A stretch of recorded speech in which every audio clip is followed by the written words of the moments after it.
Hello friends, welcome to our channel.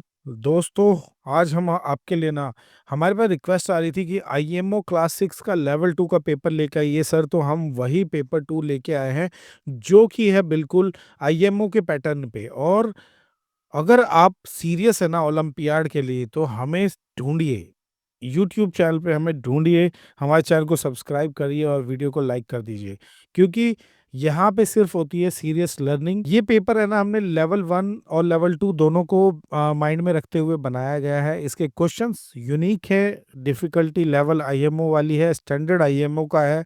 और आप इसको हमारे साथ कर सकते हैं, सॉल्व करिए हमारे साथ। जहां भी डाउट लगे वीडियो को पॉज करके फिर से देखिए दोबारा और फिर समझिए। नहीं समझ आए हमें कमेंट करिए, हम एक डेडिकेटेड वीडियोस फिर से बना के देंगे। लेवल 2 में अच्छा करिए। लेवल 2 के लिए ही हमने ये जो है ना मेनली वीडियो बनाई है। लेवल 1 में भी ये बहुत काम आने वाला है आप लोगों के। लास्ट वीडियो के जो टॉप कमेंटर्स है ना, पहले उनका नाम ले लेते हैं हम। पनव पनव ने कमेंट किया था, अंशुमन, प्रमोद सिंह जी, शिवांश एंड दिविट, इन्होंने कमेंट किया था हमें हमारी लास्ट वीडियो पे। अगर आप भी चाहते हैं कि हमारी नेक्स्ट वीडियो में फीचर हो, तो इस वीडियो को देखिए और कमेंट करिए अपना नाम। तो चलिए बिना देरी करे हुए अपने वीडियो को शुरू करते हैं और लेवल 2 की प्रैक्टिस करते हैं। The polygon having 8 sides, 8 side जिस पॉलीगन में होंगे उसको क्या कहेंगे? तो देखो, आपको अगर पता है तो बहुत अच्छी बात है, नहीं पता है तो मैं बता देता हूँ। हेक्सा, हेक्सा मीन्स होता है 6, nona means 9, hepta means 7 and octa means 8। Octopus का नाम ना ऑक्टोपस ही क्यों पड़ा? क्योंकि उसका ऑक्ट से बना है। ऑक्ट मीन्स 8, तो उसके ना 8 टांगे होती हैं। 8 टांग कह लो, हाथ कह लो, टेंटिकल्स कह लो, वो 8 हैं। तो ऑक्ट से ऑक्टोपस बना, ऑक्टोपस। ठीक है, तो ऑक्टोपस से ऑक्टागन याद रखना। ऑक्ट मतलब 8। तो अगर उसके 9 होते तो उसका नाम क्या होता? नोनाटस या नोनोटस, है ना। चलो, apart from the joke move करते हैं अपने क्वेश्चन नंबर 2 की तरफ। क्वेश्चन नंबर 2 कहता है कि observe the given pattern and select the next two terms. आपको पैटर्न देखना है 1, 2, 4, 8, 16 और ये दो निकालने हैं। तो पैटर्न ढूंढने की कोशिश करते हैं। अगर हमें पैटर्न मिल गया तो आगे हमें मिल जाएगा। इसको अगर मैं देखूं तो ये +1 हो रहा है, यहाँ देखूं तो +2 हो रहा है, यहाँ देखूं तो +4 हो रहा है, यहाँ देखूं तो +8 हो रहा है। एक पैटर्न सा तो मिल रहा है। तो यहाँ पे क्या होगा? अब इस पैटर्न में भी पैटर्न ढूंढना पड़ेगा। ये मल्टीप्लाइड बाई 2 हो रहा है, ये मल्टीप्लाइड बाई 2 हो रहा है, ये मल्टीप्लाइड बाई 2 हो रहा है। तो ये मल्टीप्लाइड बाई 2 होके 16 हो जाएगा, और 16 को यहाँ ऐड करेंगे तो 32 हो जाएगा। सेम 16 को अगर मल्टीप्लाइड बाई 2 करेंगे तो 32 हो जाएगा, और यहाँ पे 32 था, उसमें ऐड करेंगे तो 64 हो जाएगा। तो इसके दो आंसर हो गए, 32 एंड 64। तो आंसर सी होगा। लेकिन मैं आपको इसका दूसरा तरीका भी बता देता हूं, जो कि है थोड़ा सिंपल। सीधा यहाँ देखता हूँ, मल्टीप्लाइड बाई 2 हो रहा है, मल्टीप्लाइड बाई 2 हो रहा है, मल्टीप्लाइड बाई 2 हो रहा है, मल्टीप्लाइड बाई 2 हो रहा है। इट मीन्स यहाँ भी मल्टीप्लाइड बाई 2 होगा यानी 32, और फिर यहाँ मल्टीप्लाइड बाई 2 होगा यानी 64। ये ज्यादा इजी था। आंसर इसका सेम रहना है। आपको पैटर्न में ढूंढना है लॉजिक, आंसर आपका सेम आएगा। क्वेश्चन नंबर 3 की तरफ चलते हैं। In a school there is a growing pattern of tiles arrange in a square shape. एक टाइल का ना एक स्क्वायर शेप में कुछ पैटर्न है। तो फर्स्ट स्क्वायर हैज 1 टाइल, पहला जो स्क्वायर है वहां पे 1 टाइल है। दूसरा जो स्क्वायर है वहां पे 4 टाइल्स हैं। तीसरे 1 पे 1 है, 2 पे 4 है, तीसरे पे क्या होगा? तीसरा है। तो एक पैटर्न ढूंढते हैं इसमें। ये देखो 1 का स्क्वायर, क्योंकि स्क्वायर है इसको 2 का स्क्वायर लिख सकते हैं, इसको मैं लिखूंगा 3 का स्क्वायर। ऐसे अगर मैं करता गया और 8 के नंबर पे 8 का स्क्वायर करूंगा तो आ जाएगा 64। यानी वहां पे 64 टाइल्स मिलेंगी। ऑप्शन बी, क्वेश्चन नंबर 3 का ऑप्शन बी हो जाएगा। क्वेश्चन नंबर 4 की तरफ चलते हैं। Select the correct option. Correct option आपको सिलेक्ट करना है। An obtuse angle is acute angle and reflex angle. जिनको भी इनकी डेफिनेशन पता होगी वो इन क्वेश्चन को इजीली कर सकते हैं। मान लीजिए अभी तो क्वेश्चन ये है, बाकी अगर कुछ दूसरा आ गया तो आपको डेफिनेशन तो याद करनी पड़ेगी। 1 + 1 = 2 + 1 = 3 + 1 = 4 + 1 = 6 + 1 = 8 + 1 = 12 + 1 = 16 + 1 = 24 + 1 = डेफिनेशन ऑब्ट्यूस एंगल की होती है कि ऑब्ट्यूस की अगर मैं बात करूं, ऑब्ट्यूस एंगल कहता है कि 90 से बड़ा होना चाहिए बट लेस देन 180। क्यूट जो होता है वो आपका क्या होता है, लेस देन 90 डिग्री, 90 डिग्री से छोटा। रिफ्लेक्स एंगल जो होता है वो होता है 180 से बड़ा बट लेस देन 360। तो ये तीनों चीज अगर आपको याद है तो इससे रिलेटेड कोई भी क्वेश्चन आएगा आपसे छूटेगा नहीं। पहले स्टेटमेंट की तरफ चलते हैं। An obtuse angle is more than 90 degree and less than 180। ये सही है क्योंकि हमने यहाँ पे बताया। An acute angle is more than, acute angle तो मोर देन 180 होता ही नहीं है, लेस देन होता है, तो ये गलत हो गया। A reflex action is more then 0 degree and less then 90 degree, नहीं ये भी गलत है क्योंकि 180 से बड़ा होता है रिफ्लेक्स एक्शन, और ये है ही नहीं क्योंकि पहला आंसर मिल गया। क्वेश्चन 4 का आंसर हो गया ए। क्वेश्चन 5 की तरफ चलते हैं। क्वेश्चन 5 कहता है which of the following clock times show palindromic. Palindromic कौन सा है इसमें? पैलिंड्रोमिक जो होता है कि अगर हम लेफ्ट टू राइट लिखें और राइट टू लेफ्ट लिखें तो लिखने के बाद वो सेम आए। जैसे कि एक एग्जांपल है मॉम। मॉम को अगर मैं इसके नंबर को रिवर्स कर दूं, इसको फर्स्ट पे ले गया लास्ट वाले को, तो भी ये मॉम ही रहेगा। सिमिलरली अगर मैं डैड को रिवर्स करूं, इसको यहाँ ले जाऊं, इसको यहाँ ले जाऊं, तो भी ये डैड ही रहेगा। This is called palindrome words. ऐसे ही पैलिंड्रोम नंबर होते हैं। तो ये टाइमिंग दे रखी है और इनको बताना है कि इसमें से पैलिंड्रोमिक क्लॉक टाइमिंग कौन सी है। देखो इसको मैं सिंप्लीफाई करके लिख लेता हूँ 1010। अब इसको रिवर्स करना शुरू करता हूँ, तो 0, फिर ये 1, फिर ये 0 और फिर ये 1।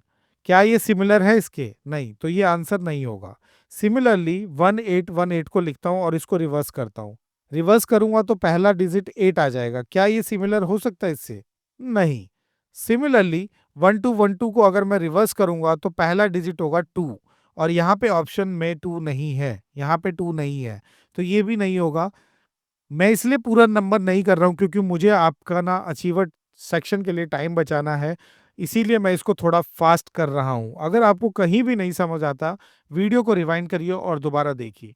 देखिए इसको मैं अगर रिवर्स करूंगा तो 2 आएगा, इसको फिर यहाँ ले गया 1, इसको यहाँ ले गया 1 और इसको यहाँ ले गया तो 2। ये देखो 2112 जो है ना वो सेम ही रहा, कैसे भी हमने लिख दिया, तो आंसर डी, यानी ये पैलिंड्रोमिक नेचर का है, इसको पैलिंड्रोम नंबर कह सकते हैं हम। 6 की बात करें। 6 कहता है कि which of the following statement is incorrect. A 5 digit number subtracted from another 5 digit number never gives। never है, नेवर तो वैसे ही क्रॉस कर दो। देखो 5 में से अगर मैं 5 डिजिट घटाऊंगा तो कभी 4 डिजिट नहीं मिलेगा। भाई मैंने एक लार्जेस्ट को घटा दिया 5 डिजिट को, ठीक है, और किससे घटा दिया, मान लो फिर मैंने इसको 5 डिजिट के किसी नंबर से घटा दिया, यहाँ तो मेरे को 3 डिजिट मिल जाएगा। ऐसे ही अगर यहाँ कम कर दूंगा तो 4 डिजिट मिल जाएगा। तो नेवर का ऑप्शन है, ये हो गया गलत, यानी इनकरेक्ट ही ढूंढना है हमें, और ये इनकरेक्ट है। लेकिन ऑप्शन ए हमारा इनकरेक्ट है और ए और बी भी यहाँ ऑप्शन है, तो या तो ये हो सकता है या ये हो सकता है। सी नहीं होगा, सी को एलिमिनेट कर लेता हूं मैं पहले ही। ऑप्शन बी पढ़ते हैं। ऑप्शन बी पढ़ते ही हमें क्लियर हो जाएगा कि हमारा आंसर क्या होगा। A 4 digit number added to a 3 digit number always gives 4 digit number. अगर एक 4 डिजिट के नंबर में 4 डिजिट का कोई नंबर है, मान लीजिए 949499, ठीक है, इसमें अगर मैं एक 3 डिजिट का नंबर ऐड करूं तो क्या उसका सम 4 डिजिट का ही होगा? ऑलवेज। ये ऑलवेज और नेवर समटाइम्स होता ना, जैसे अगला ऑप्शन देखोगे ना सी, समटाइम्स है, तो समटाइम्स वाला सही हो सकता है। अब ये इनकरेक्ट की बात कर रहा है तो ये भी इनकरेक्ट है, यानी ए और बी दोनों इनकरेक्ट है। Option D, both A and D, तो 6 का हो गया D. D is the correct answer. उम्मीद करता हूं आप लोग हमारे साथ इसे सॉल्व कर रहे होंगे और कमेंट करते जाइएगा क्वेश्चन नंबर के साथ अपना ऑप्शन अगर सही है या गलत है। हम आपको यहाँ पे समझाने के लिए बैठे हैं, किसी को जज करने के लिए नहीं बैठे। The given pictograph shows the number of TV produce by 5 factories. 5 factories कौन सी है? P, Q, R, S and T, 5 factory है। ये टीवी प्रोड्यूस कर रखा है उन्होंने, उसका नंबर दिखा रखा है। Each this is represented by 150 TVs. यानी कि अगर यहाँ पे 1 2 3 4 5 6 ब्लॉक है, तो इट मीन्स पी ने 6 इंटू 150 टीवी यानी कि 900 टीवीज जो है ना प्रोड्यूस किए। ऐसे ही मैं सारे वैल्यू निकाल देता हूं क्वेश्चन पढ़ने से पहले। क्यू की बात करें तो 1 2 3, 3 इंटू 150, 450 टीवीज क्यू ने प्रोड्यूस किए। आर की बात करूं अगर तो 1 2 3 4, 4 मल्टीप्लाइड बाई 150, 600, 600 आर ने प्रोड्यूस किए। एस की बात करें तो S 1 2 3 4, 4 into 150 it means 600। And फिर अगर अगर मैं टी की बात करूं तो 1 2 3 4 5 एंड 6, 6 मल्टीप्लाइड बाय 150। कहोगे सर ये 150 क्यों ले रहे? तो 150 एक ब्लॉक की वैल्यू दे रखी है, इसीलिए हर एक को 150 से हम मल्टीप्लाई कर रहे हैं। ये आ गया 900। सारे फैक्ट्रीज के कितने टीवी प्रोड्यूस हुआ है ये वैल्यू निकालने के बाद अब हम पढ़ेंगे क्वेश्चन। क्वेश्चन कहता है कि what is the total number of TVs produce by factories P and S, यानी पी प्लस एस निकालना है। पी की वैल्यू हमने ऊपर निकाली, P is 900 and S is 600, तो it will be 900 plus 600, it means 1500। Answer will be A. 7 का answer A आ गया। इसी पे बेस दूसरा क्वेश्चन है, what is the difference between number of TVs produced by factory Q and R together and the number of TV produced by factory T? Q plus R पहले मैं निकाल लेता हूं। Q प्लस R कितना है और T कितना है? Q is 450 and R is 600. 450 plus 600 is equals to 1050। T किसी को पता है कितना है? T है हमारा 900, तो टी की जगह 900 लिख लेता हूं। अब यहां पे आप देखोगे कह रहा है कि व्हाट इज द डिफरेंस। ये अचीवर सेक्शन का क्वेश्चन है, अचीवर सेक्शन का 3 मार्क्स का क्वेश्चन है ये, इसीलिए आपको इतनी आसानी से नंबर नहीं मिलेंगे क्योंकि इतना सारा सॉल्व करना पड़ रहा है। डिफरेंस कह रहा है, तो इन दोनों में डिफरेंस कितना आएगा? 1050 माइनस 900। अगर मैं इसको माइनस करूंगा आंसर विल बी 150। डिफरेंस निकल गया 150। 150 जहां भी है आप इसको 150 पे क्लिक कर दीजिए, ठीक है। ये ऑप्शन नहीं होंगे तो सी आंसर हो गया 8 का। 8 का क्या आंसर हो गया? सी। जो भी हमारे साथ बच्चे कर रहे हैं ना, वो अपना नाम कमेंट लास्ट में जरूर करिएगा कि सर मेरे मार्क्स कितने आए, अपना स्कोर बता दीजिएगा मुझे। अगली वीडियो में मैं उनका नाम लूंगा। ये भी एक डाटा एनालिटिक्स का क्वेश्चन होने वाला है। तो सबसे पहले मैं हमेशा कहता हूं कि जो भी टेबल दिखे ना आप वहां वैल्यू लिखनी शुरू कर दो क्वेश्चन पढ़ने से पहले। अर्नव, कोई अर्नव है हमारी वीडियो देख रहा हो या अर्नव के पेरेंट्स हो तो कमेंट में अर्नव जरूर लिखिएगा, कमेंट में अर्नव करिएगा। ये 6 वीक का डाटा दे रखा है कि अर्नव कितने बैग बनाता है। तो पहले वीक में उसने बैग बनाए। ये 5 को रिप्रेजेंट करता है टैली मार्क्स में, आपको पता होगा क्योंकि आप लेवल 2 का एग्जाम दे रहे हो, तो उम्मीद करता हूं कि ये आपको पता होगा। तो 554 यानी इट विल बी 14। इसको अगर मैं सॉल्व करूं तो 9 7 6 5 8, ये एक 5 को रिप्रेजेंट करता है, ठीक है। अब इनका टोटल भी मैं निकाल लेता हूं, पहले ही क्वेश्चन करने से पहले ही मैं टोटल निकाल लेता हूं। इट विल बी 30 30 40 49, ये 49 आया इसका टोटल, ठीक है। अब देखो क्वेश्चन 9 का पहला पार्ट आया कि how many total bags did Arnav make in 6 week. देखो मैंने पहले ही आपको टोटल करा दिया, तो आप बोलोगे सर इसका आंसर है 49, लेकिन इसमें 2 स्टेटमेंट है। अब देखो 49 49 मेरे आ गए, इट मीन सी और डी इसका आंसर नहीं होगा, एलिमिनेट कर लेता हूं। Find the fraction of the number of bags made in week 2।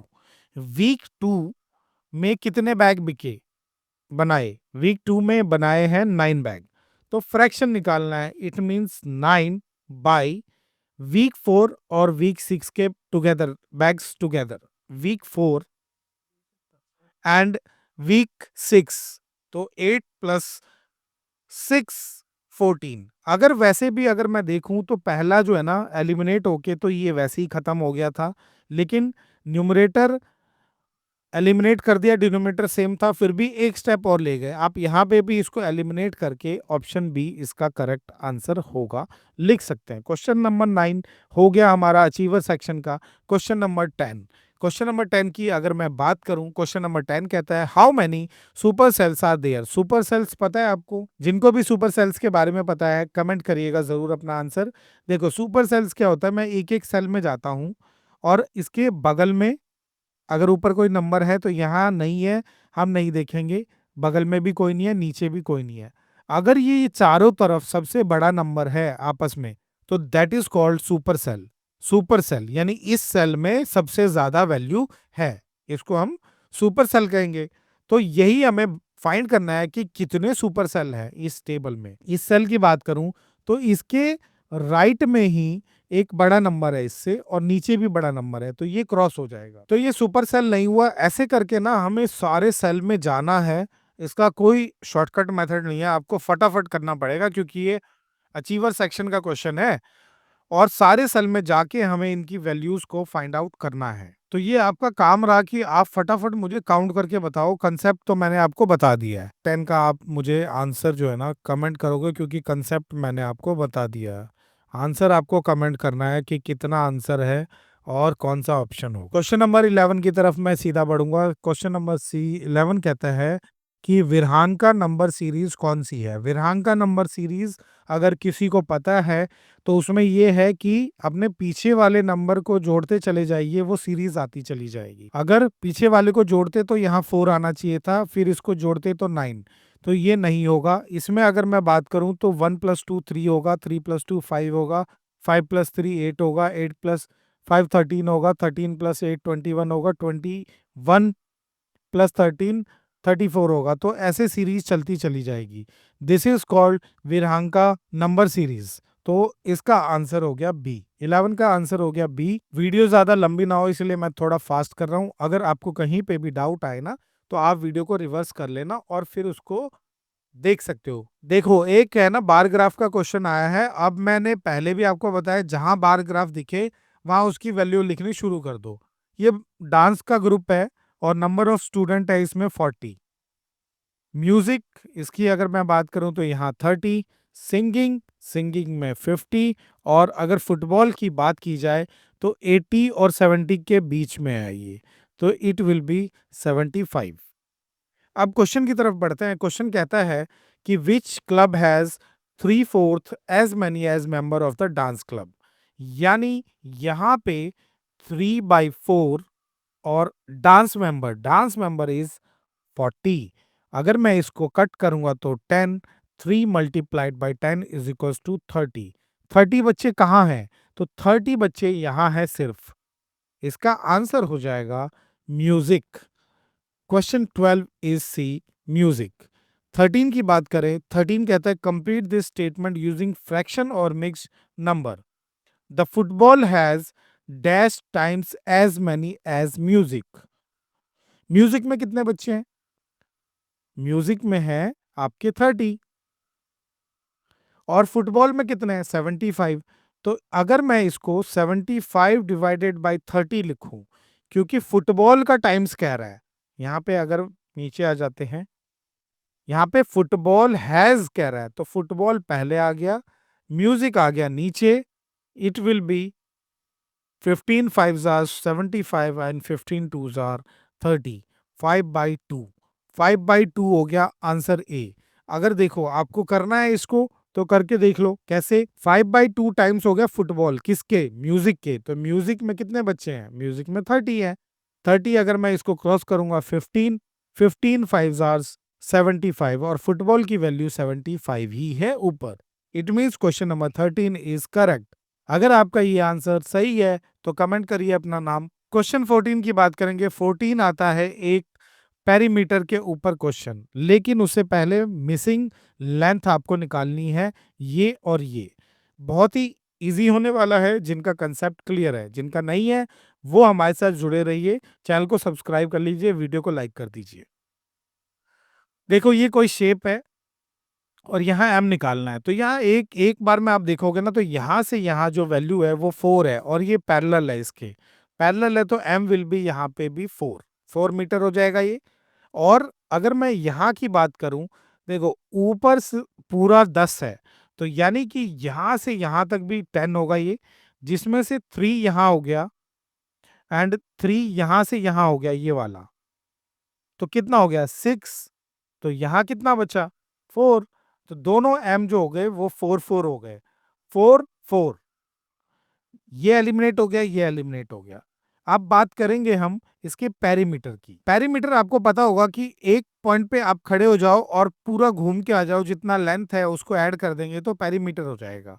ठीक है, तो यहां से यहां मैं चला तो मेरा आ गया 4 प्लस, यहां से यहां चला फिर 10 प्लस, इसकी वैल्यू हमने निकाल ली m की 4 है, प्लस 4, यहां भी वैल्यू निकाल ली 4 है, प्लस 4, प्लस ऊपर गए 2 प्लस 3 प्लस यहां की वैल्यू भी तो नहीं है, यहां की वैल्यू भी तो निकालनी पड़ेगी। यहां की वैल्यू हो जाएगी 2, क्योंकि इसके सामने 2 है, तो 2 प्लस 3, इन सब को ऐड कर लेते हैं। अगर हम इसको ऐड अप करेंगे तो आ गया 32 metre. Perimeter will be 32 metre, यानी 32 जहां होगा, 4 तो हमने एक जैसा रखा था, एलिमिनेट हो गए थे बाकी, तो यहाँ पे 32 वाला करेक्ट आंसर होगा। क्वेश्चन नंबर 14 भी सॉल्व हो गया, इसका आंसर रहा बी। बी इसका करेक्ट आंसर है। जिनका भी सही है बच्चे अपना नाम कमेंट करो, अगली वीडियो में आपका नाम लूंगा, मैं कॉल आउट करूंगा आपका नाम। एक ट्रायंगल है, यहाँ पे सम निकालना है, sum of the figure. Sum of the figure कैसे निकालते हैं, ये बहुत ही बच्चों वाला क्वेश्चन है। आप कहोगे सर ये ओलंपियाड में क्यों है, लेकिन जिनको नहीं पता एक बार समझ लो। इन सबको ऐड कर दूंगा मैं, कितना हो गया ये 90। ऐसे ही करके सारे ट्रायंगल्स को मैं ऐड कर लेता हूं।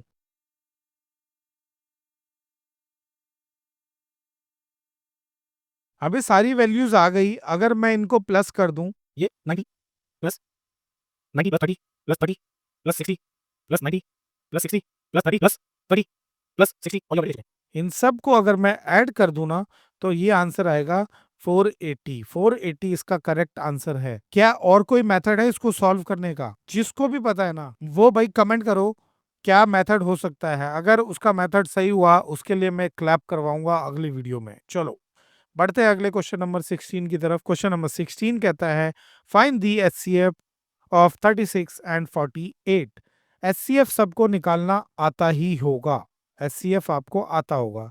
नहीं आता तो मैं सिखा देता हूं, अभी दो मेथड बताऊंगा, मेथड 1 और मेथड 2। 48 को मैं यहां रखता हूं, 36 को यहां रखता हूं, ये लॉन्ग डिवीजन मेथड कहलाता है। इसको अगर मैं 36 1 36 12 आ गया, अब ये वाली वैल्यू आके यहाँ पे आ जाएगी अंदर में 36। तब तक करते रहना है तब तक वैल्यू जीरो ना आ जाए, रिमाइंडर जीरो ना आ जाए। रिमाइंडर जीरो आते ही आपका आंसर आ जाएगा। तो ये आ गया 12 3 आर 36, यहाँ पे रिमाइंडर मेरा जीरो आ गया, आंसर विल बी 12। 12 यहाँ से आया। मेथड 2 आपको बता दिया, मेथड 1 बताता हूँ। क्या करना है कि 36 प्राइम फैक्टराइजेशन कर देंगे और जब तक करते रहेंगे जब तक कि 1 नीचे नहीं आ जाता। 1 आ गया तो यानी कि 36 को मैं क्या लिख सकता हूं, 2 multiplied by 2 multiplied by 3 multiplied 3, इसको मैं लिख सकता हूं 36 को। ऐसे ही मैं यहाँ पे 48 का करूंगा। 48 अगर मैं कर दूं तो 48 में 24 2 12 2 6 2 3 3 1, 48 को लिख सकता हूं मैं 2 multiplied by 2 multiplied by 2 multiplied by 2 multiplied by 3, यानी यहाँ जो जो वैल्यू आई है वो सब लिख दी। अब इन दोनों में जो जो कॉमन हो, एचसीएफ आएगा मेरा, जो कॉमन होगा कटेगा। ये कट गया, ये कट गया तो मैंने लिख दिया 2, ये कट गया, ये कट गया तो मैंने लिख दिया 2, ये 3 कट गया, ये 3 कट गया, लिख दिया 3। अब इनको अगर मैं मल्टीप्लाई करूंगा दैट विल बी 12।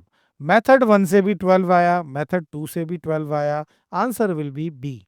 बी इसका आंसर होने वाला है। मेथड अगर दोनों अच्छे लगे हों, वीडियो को लाइक कर देना। What is -14 plus -3? क्या होगा? -14 प्लस -3 इज इक्वल्स टू, देखो -14 जब प्लस माइनस ऑपरेटर है और ब्रैकेट में है तो इनमें मल्टीप्लाई हो जाता है, plus multiplied by minus, answer will B minus. तो यहां आ जाएगा -3, और ये -14 -3 आ जाएगा -17, क्योंकि माइनस माइनस जब होता है तो प्लस हो जाता है, लेकिन साइन हमेशा माइनस का रहता है। आंसर विल बी ए।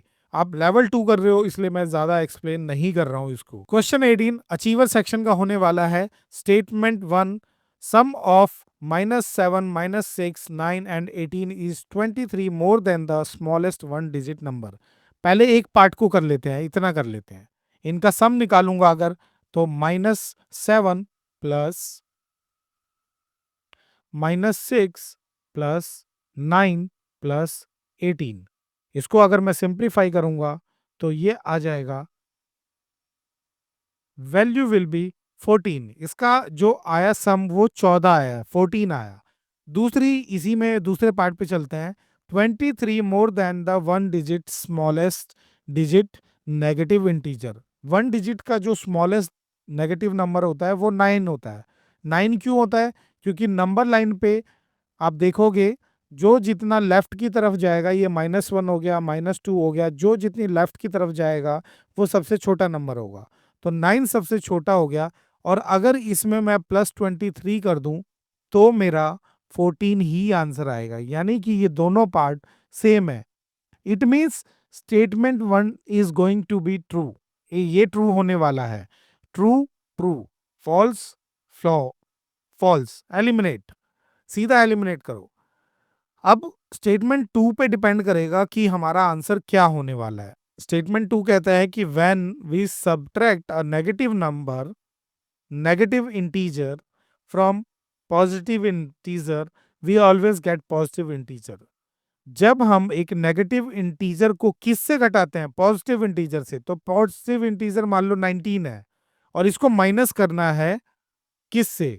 एक नेगेटिव इंटीजर से। तो कितना होगा? उसका आंसर हमेशा पॉजिटिव होगा, क्योंकि ये माइनस माइनस प्लस हो जाएगा, एंड इट विल बी 24। यानी कि ये स्टेटमेंट भी ट्रू होने वाली है। तो ट्रू स्टेटमेंट हो गई ए। 1 is also true and 2 is also true. तो इसका आंसर हो गया ऑप्शन ए, 18। जहां भी वीडियो आपको समझ नहीं आ रहे, क्वेश्चन समझ नहीं आ रहा, आप इसको रिवाइंड करो, दोबारा समझो, अच्छे से समझ आएगा। क्वेश्चन नंबर 19 की तरफ बढ़ते हैं। क्वेश्चन नंबर 19 कहता है कि एक ट्राइंगल है ए बी सी, ठीक है, उसमें एंगल ए इज 70, ये पूरा एंगल दे रखा है 70, और AD इज परपेंडिकुलर, ये D है यहाँ मिस हो गया, AD इज परपेंडिकुलर, परपेंडिकुलर में 90 डिग्री का एंगल होता है। तो you have to find out the value of angle DAC। It means, मैं दिखाता हूँ क्या क्या निकालना है। ये वाला एंगल, ये छोटा सा एंगल, और ये वाला एंगल, ये निकालना है। तो बहुत ही ईजी होने वाला है जिनको ज्योमेट्री आती है। देखो हमें क्या दे रखा है, 70 डिग्री दे रखा है ये पूरा, और ये पूरा 50 डिग्री है। ट्राइंगल की प्रॉपर्टी आपको पता होगा, ये एंगल निकाल लूंगा। अगर मैं angle A plus angle B plus angle C की बात करूं तो इनकी वैल्यू होगी 180 डिग्री, क्योंकि ए बी सी में इनकी वैल्यू हो जाएगी 180। तो ये 70 प्लस एंगल बी हमें निकालना है, और एंगल सी हमें 50 दे रखा है। 180 एंगल बी प्लस 120, इन दोनों को ऐड कर दिया, degree is equals to 180 degree. Angle B is equals to 180 minus 120, it means 60 degree. Angle B will be 60 degree. Angle ये निकालना था। तो बी का ऑप्शन देखो, 60 डिग्री इसमें है और इसमें है, तो दो एलिमिनेट हो गए, बिल्कुल एलिमिनेट हो गए। अब ये 60 डिग्री हो गया। अब बात करते हैं इस छोटे से ट्राइंगल की, जो ये ट्राइंगल है ऐसा वाला, इसमें अगर बात करूं तो ये 90 डिग्री का हो गया, ये 50 डिग्री का हो गया। तो क्या हम ये निकाल सकते हैं? बिल्कुल निकाल सकते हैं। क्या होगा? इन दोनों को ऐड करेंगे, 90 प्लस 50 प्लस ये वाला एंगल, मान लो इसका एंगल का नाम है angle DAC is equals to 180 degree. ये हो गया 140 plus angle DAC is equals to 180 degree. Angle DAC will be 180 minus 140, it will be 40 degree. तो ये जो छोटा सा है ना, ये आ गया 40 डिग्री। अगर हमें ये भी निकालने को आता तो हम निकाल लेते, इसकी वैल्यू हो जाती 30 डिग्री। क्यों? क्योंकि इन दोनों का पूरा वैल्यू है 70, तो एक निकल गया तो 70 से माइनस कर देंगे। फिलहाल हमें ये आंसर आ गया, तो ये आंसर यहाँ पे आता है। Answer A is correct answer. Question 19 का ए आंसर होगा। अचीवर सेक्शन के क्वेश्चन है, और जिन बच्चों ने भी कर लिया ना, वो अपना नाम है कमेंट करना मुझे अभी। Match the following, column A में कुछ दे रखा है, कॉलम बी में वही लिखा हुआ है, इनको मैच करके इनका आंसर बताना है। आप ए कहता है 2.9, 2.9 को हम क्या लिख सकते हैं? तो यहां देखते जाएंगे 3 and 7/10, 3 and 7/10 को हम लिखते हैं 3.7, तो इसको मैच करते हैं। यहाँ 1 and 4/10, तो 1 and 4/10 यहाँ, 2 and 9/10, 2 and 9/10 यहाँ, 8 and 5/10, तो ये सारे मैच हो गए। अब देखो ए का क्या आ रहा है 3, तो ए का 3 देखो कौन सा है, ए का 3, ये 4 हो गया, कट हो जाएगा, कट हो जाएगा, कट हो जाएगा, ये आ गया एलिमिनेशन मेथड के द्वारा। तो आंसर सी, आंसर सी इसका करेक्ट आंसर है। सभी बच्चे काम करिए, फटाफट अपना स्कोर मुझे ना कमेंट करिएगा। जितना भी स्कोर आया है, शर्माने की बात नहीं है, कम आया है ज़्यादा आया, आउट ऑफ 20 करिएगा। मैं उन सभी बच्चों के, चाहे 0/20 भी आए होंगे, आपका नाम कॉल आउट करूंगा अगली वीडियो में। अगली वीडियो जब इसका पार्ट 2 लेके आऊँगा, क्योंकि वीडियो लंबी हो रही है, मैं पार्ट 2 लाऊंगा इसका लेवल 2 के लिए। लेवल 2 वाले बच्चे सारे जुड़ जाओ मुझसे और सब्सक्राइब कर लो चैनल को। ये 20 क्वेश्चन ही किए मैंने अभी, क्योंकि ये पेपर जो है ना काफ़ी लंबा हो रहा था, और ये PDF आप हमसे ले सकते हो। कमेंट करिएगा कि सर PDF दे दो, PDF पूरी दे दूंगा आंसर की के साथ आपको। ठीक है, ये आंसर की है, इनके आंसर की दे रखे हैं हमने। तो तब तक keep learning, keep watching and keep commenting. Comment करिएगा ज़रूर अपना स्कोर, नाम, ताकि मैं अगली वीडियो में कॉल आउट कर सकूं। थैंक यू दोस्तों, thanks for watching. Wait for part 2 level 2 के लिए, जल्दी आने वाली है।